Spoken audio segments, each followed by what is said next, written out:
ఆ ఒక్క ఇంటికి గవర్నమెంట్ నుండి 7-7.5 లక్షల జీతం పోతుంది. అవునా? బావగారు ఎందుకు జాబ్ చేయట్లేదు అంటే బావగారు చదువుకోలేదా అంటే అర్థం చేసుకోండి రేట్ల పరిస్థితి ఎట్లుందో. వాళ్ళ తాతకి రావాల్సిన 2,000 పెన్షన్ ఉన్న రెవెన్యూ డిపార్ట్మెంట్ అంతా మీ ఇంట్లోనే ఉంది కదా. రేవంత్ రెడ్డి గారిని ఎన్ని మాటలు అంటే నిజంగా ముస్లింలు ఇద్దరు ఎట్లా బతుకుతారు, ఏం తిని బతుకుతారు? గవర్నమెంట్కి తెలియదు కదా మీ ఇంట్లో ఎన్ని ఉద్యోగాలు ఉన్నాయని.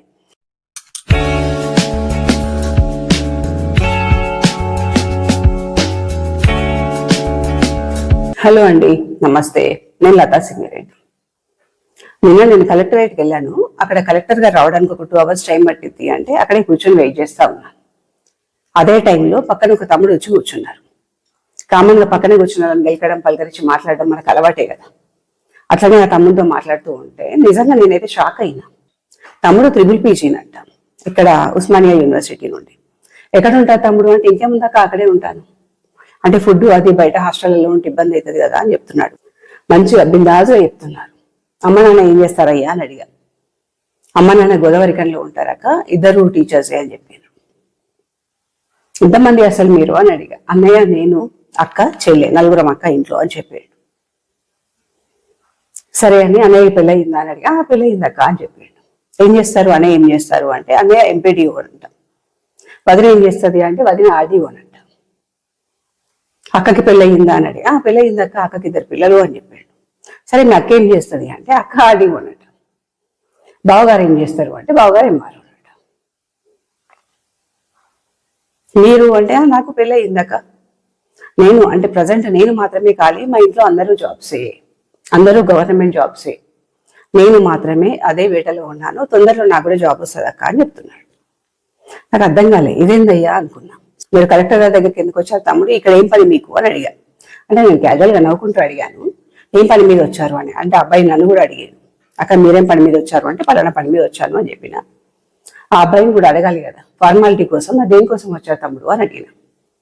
వాళ్ళ తాతకి రావాల్సిన 2,000 పెన్షన్ తాతకు ఒక్కడికే వస్తుందంట, నానమ్మకి రావట్లేదట.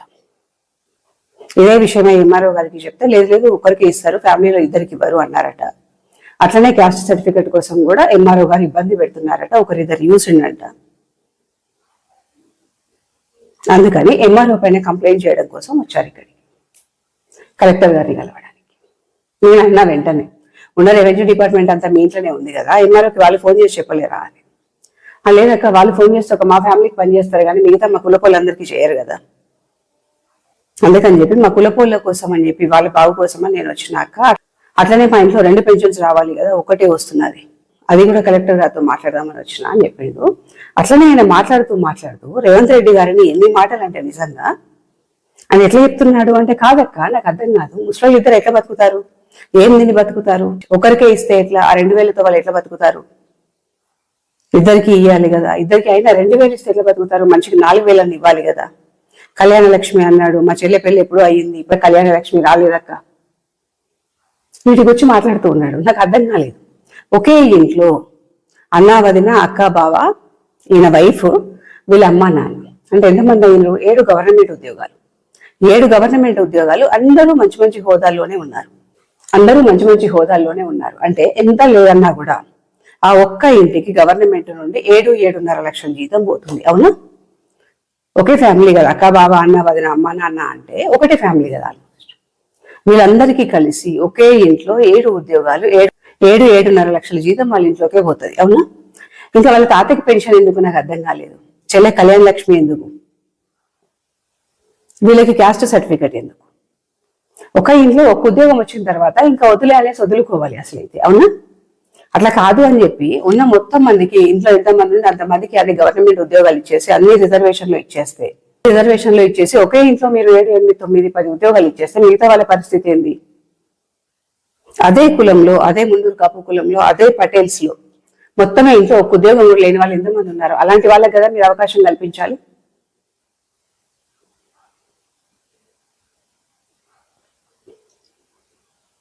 తమ్ముడు నన్ను అడిగిండు, అక్క మీరేం చేస్తారు అక్క అని.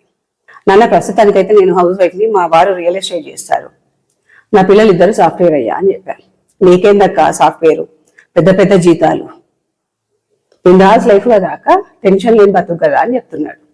నవ్వుకున్నా ఒక నిమిషం. అయ్యా అడుగు తినలేక ఏదో దొరికి ఉద్యోగం చేసుకుంటున్నారు, మరి ఖాళీగా ఉండలేరు కదా, మా గవర్నమెంట్ ఉద్యోగాలు రావు కదా అనాలనుకున్నాను. సరే అక్క అని చూసినాడు కదా అని చెప్పి కామ్ కోరుకున్నాను. మీరెందుకు అక్క గవర్నమెంట్ జాబ్ అప్లై చేయలేదు, మీరెందుకు అక్క ట్రై చేయలేదు అని అడిగాడు అతను. బావగారు ఎందుకు జాబ్ చేయట్లేదు అంటే, బావగారు చదువుకోలేదా? మీ ఇంట్లో ఎంతమంది, మీ అమ్మ నాన్నకి ఎంతమంది, మీ అన్న ఏం చేస్తాడు, మీ వదినమ్మ ఏం చేస్తుంది అంటే చెప్పిన, అయ్యా నేను హౌస్ వైఫ్, మా ఆయన రియల్ ఎస్టేట్, నా పిల్లలు సాఫ్ట్వేర్, మా అన్న వదినలు కూడా ఏదో బతకడానికి బిజినెస్ చేసుకుంటారు, మా నాన్న ఊర్లో వ్యవసాయం చేసుకుంటాడు అయ్యా అని చెప్పిన.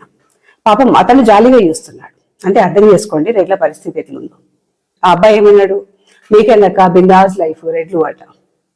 కామెడీగా అనిపించింది నిజంగా. ఆయన మాట్లాడుతుంటే కొద్దిసేపు నాకు కామెడీగా అనిపించింది. అసలు రాష్ట్రంలో ఏం నడుస్తుంది, ఎవరికి రిజర్వేషన్లు అవసరం? ఇప్పుడు ఒక ఇంట్లో 7 ఉద్యోగాలు ఉంటే 8వ గవర్నమెంట్ జాబ్కి ట్రై చేస్తున్నటువంటి వాళ్ళకి రిజర్వేషన్, క్యాస్ట్ సర్టిఫికెట్, వాళ్ళకి కళ్యాణ లక్ష్మి, ఇలాంటివి అవసరమా? లేదు అంటే నేను డొక్కలతోటి పైన మాత్రం తెల్ల బట్టలు వేసుకొని తిరుగుతున్నటువంటి రెడ్లకి రిజర్వేషన్ అవసరమా అనిపించింది ఆ నిమిషం.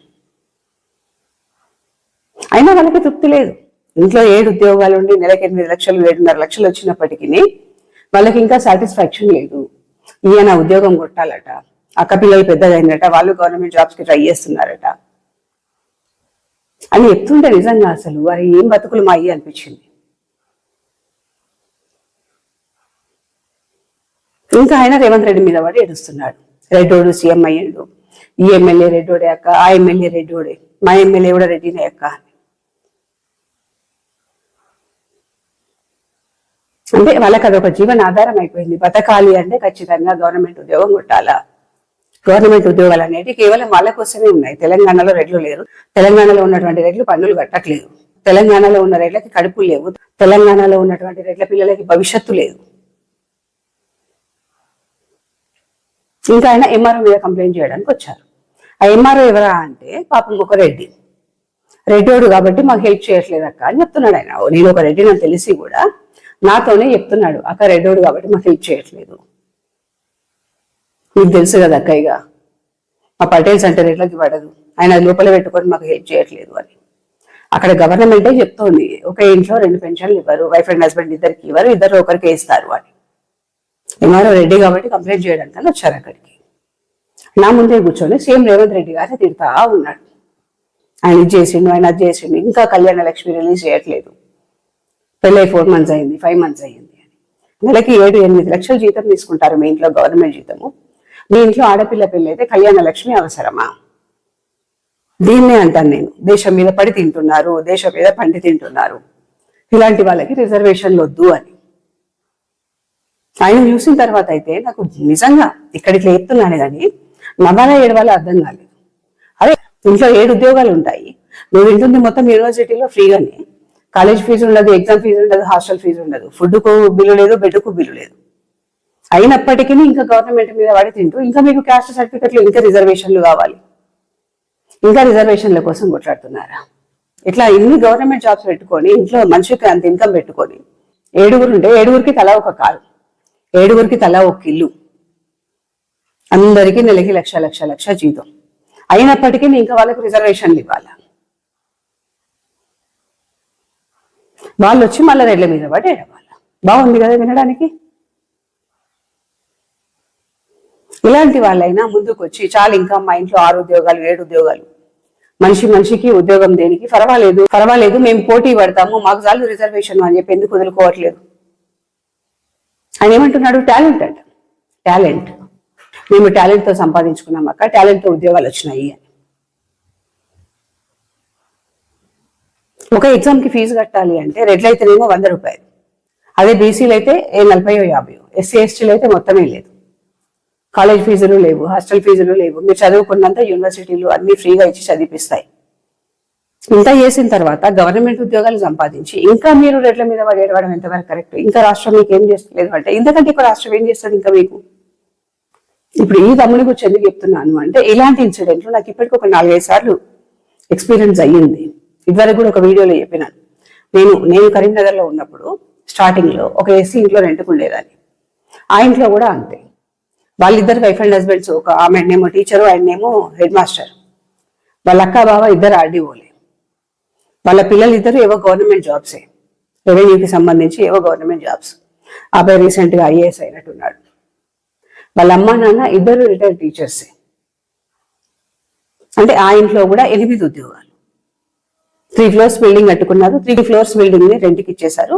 ఎవరి కారు వాళ్ళకి, ఎవరి కారులో వాళ్ళు వెళ్తారు. వాళ్ళ ఇంట్లో రెడ్డి పుట్టుక పుట్టి మేము వెళ్ళి రెంట్కున్నాం. మళ్ళీ వాళ్ళు ఏం చేస్తారు, రేషన్ షాప్ దగ్గరికి వెళ్ళి క్యూ పడతారు. 2000 పెన్షన్ కోసం వెయిట్ చేస్తారు.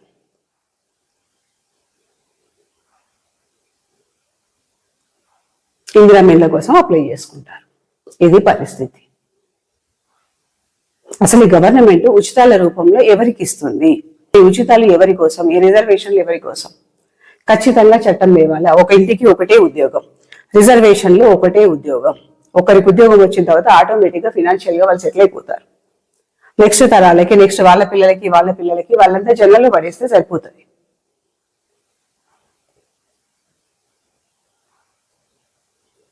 ఇట్లా చాలా మంది, నిజంగా చాలా మంది అట్లా అని చెప్పి అందరు బీసీలలో అందరూ ఏందని, అందరు పటేల్స్ ఇళ్లలో, అందరు ఎస్సీలలో ఒక్కో ఇంట్లో 7 ఉద్యోగాలు ఉన్నాయని కూడా నేను అనట్లేదు. ఒకరికి ఒక రూట్ దొరికింది అంటే ఆ రూట్లో ఫ్యామిలీ మొత్తాన్ని సెట్ చేసుకుంటున్నారు. ఆ రూట్ దొరకకుండా ఉన్నటువంటి వాళ్ళు, అట్టడి ఉన్న వాళ్ళు అక్కడే చేస్తున్నారు. వాళ్ళ పరిస్థితి అంతే ఉంది. అంటే గవర్నమెంట్ ఇచ్చేటువంటి ఉచితాలు, ఈ రిజర్వేషన్లు అనుభవించిన వాళ్ళే తరతరాలుగా అనుభవిస్తున్నారు. అనుభవించని వాళ్ళు అట్టడుగున వాళ్ళు అక్కడే ఉంటున్నారు. అలాంటి వాళ్ళకి రిజర్వేషన్లు చెందాలా? ఒక ఇంటికి ఒక ఉద్యోగం వచ్చిన తర్వాత ఇమీడియట్ గా వాళ్ళ తీసి జైళ్ళలో పడేయాలి. అందరితో పాటు పోటీ పడతారు. ఎందుకు? వాళ్ళకి ఫీజులు కట్టుకునే స్తోమత ఉంది కదా, ఆర్థికంగా గవర్నమెంట్ ఒకరికి ఉద్యోగం ఇచ్చింది కదా, దాంతో వాళ్ళ ఫ్యామిలీ లీడ్ చేయవచ్చు కదా.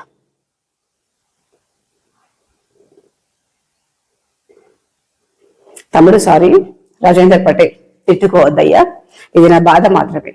అక్కడే నీతో ఈ మాట మాట్లాడదాం అనుకున్నాను. సరే, నీ ఒకరితో మాట్లాడితే బాగోదు కదా, అందులో నువ్వు రెడ్డి ఎంఆర్ఓ పైన కంప్లైంట్ చేయడానికి వచ్చావు. పోయిపోయి నేను రెడ్డినే కదా, చెప్పంగానే లతారెడ్డి అనగానే ఏం మీకేం దక్క అన్నావు. మీదికి చూడడానికి మాత్రమే, పేరు చివరన మాత్రమే తోకలు ఉంటాయ్యా. అవి చూడడానికి, చెప్పుకోవడానికి చాలా గొప్పగా ఉంటాయి. అవేం తిండి పెట్టే తోకలు కాదు. నీ పేరు చివర పటేల్ ఉంది, నా పేరు చివర రెడ్డి ఉంది. కానీ నీ పటేల్ కంటే నా రెడ్డి అని ఉండగానే ఏదో తోపులు తురుములు అనుకుంటున్నారు. ఒక్కసారి డీప్ గా, డెప్త్ గా వెళ్ళి రెడ్లతో సావాసం చేసి, రెడ్ల ఇళ్లలోకి వెళ్ళి రెడ్ల బతుకులేందో చూడండి. పిల్లల ఫీజులు కట్టుకోవడానికి, అమ్ముకోవడానికి కూడా ఇంకా ఏం మిగలేదు రెడ్ల దగ్గర. చివరికి వస్తే పిల్లల మెడల్లో ఉన్నటువంటి మంగళసూత్రాలను అమ్ముకొని మరీ పిల్లలు చదివించుకుంటున్నారు. అర్థం చేసుకోండి. ఇంటికి ఒక ఉద్యోగం రాగానే ఇక చాలు అనేసి జనాల్లోకి వచ్చేసి పోటీ పడండి, పోటీ పరీక్షలకి సిద్ధంగా ఉండండి. మిగతా వాళ్ళకి ఆ రిజర్వేషన్ ఫలాలు దక్కేలాగా చేయండి. మీలాంటి వాళ్ళందరూ ముందుకు వస్తే ఖచ్చితంగా సక్సెస్ అవుతుంది. మా ఇంట్లో ఒక ఉద్యోగం ఉంది, మేము జనాల్లోకి వెళ్ళిపోతాము అని మీకు మీరే చెప్పండి వీలైతే. గవర్నమెంట్కి తెలియదు కదా మీ ఇంట్లో ఎన్ని ఉద్యోగాలు ఉన్నాయని. గవర్నమెంట్ మీరే చెప్పిండ్రు కదా నిన్న మాట్లాడినప్పుడు, పెద్ద దత్తమ్మ రేవంత్ రెడ్డి అంత సీన్ లేదు అని. పాపం గవర్నమెంట్ ఒక్కొక్కరి ఇంటికి వెళ్ళి తెలుసుకునే అంత సీన్ లేదు. మీకు మీరుగా తప్పుకుంటే కనీసం పుణ్యం అని వస్తుంది. మీకు ఇంటికి ఒక ఉద్యోగం వచ్చిన తర్వాత మిగతా వాళ్ళకి కూడా అవకాశం కల్పించండి. ముందైతే మీ కులంలోని మిగతా వాళ్ళకి అవకాశం కల్పించండి. ఆ తర్వాత అందరికీ సమానంగా వస్తుంది. ఒక ఉద్యోగం రాగానే ఇమీడియట్ గా జనరల్లోకి వచ్చేసేయండి. అందరూ బాగుపడతారు. టాలెంట్ ఉన్న వాళ్ళకి అవకాశం ఉంటుంది. Thank you.